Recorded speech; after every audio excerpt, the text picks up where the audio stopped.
Hi Chevra, welcome back to the shortboard. Parshas Vayakel, Parshas Parah. I want to focus in on Parshas Parah and what it means to who we are as a people.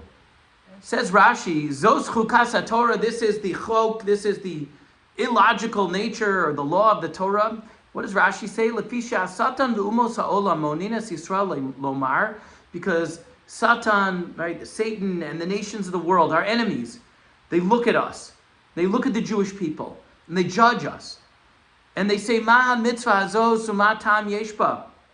What kind of a silly mitzvah is this? What's this all about? It makes no sense. You guys are, something's wrong with you. You're different. You don't belong within the family of nations.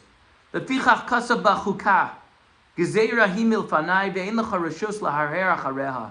Therefore, Hashem says, this is my chok. This is the way it is. God says it's a divine decree, and you have no right to try to figure out how it works, how to understand it. What's really happening here? What's this about?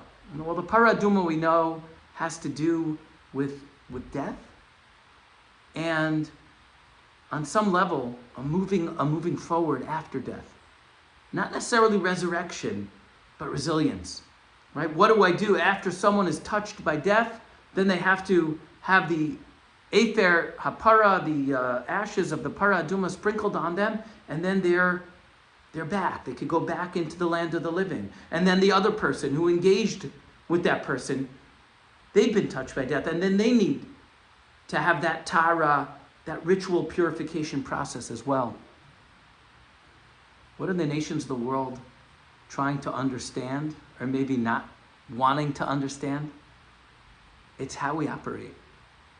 It's seeing a hero, a Jewish hero like Eli Sharabi, who lost his entire family, his wife, his children, lost his brother, who was taunted while he was chained, literally, in captivity for hundreds of days. And yet, that same person can walk into the UN Security Council and say to them, I'm a survivor. I'm here. And I want them all out. And everyone needs to come. And you need to hear my story. And you need to know that you weren't there. That you didn't help. That as much as you say you care, you don't. It's all lip service. But he says, I'm a survivor. I'm still here. And I'm going to move forward. I'm going to demonstrate a resilience that you and your minions and your compatriots cannot understand. That is the eternity, the resilience, the strength, the fortitude, the courage of the Jewish people. And that's what Rashi's saying. That the Umas Ha'olam Armonin as Yisrael, they look at the Jewish people and say, what is with you guys?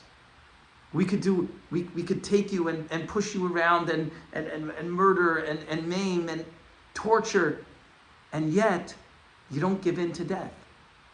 You move forward. You figure out a way, some way, to be helped by someone else and pulled out of that. And your only job now in this world is to pull others out, like Eli Sharabi said. I'm here to bring other people out. It's the eternity of the Jewish people that will always fluster our enemies. We should continue to exhibit it and do it with a sense of pride, saying we are here and we are here to stay. Am Yisrael Chai. Have a great Shabbos.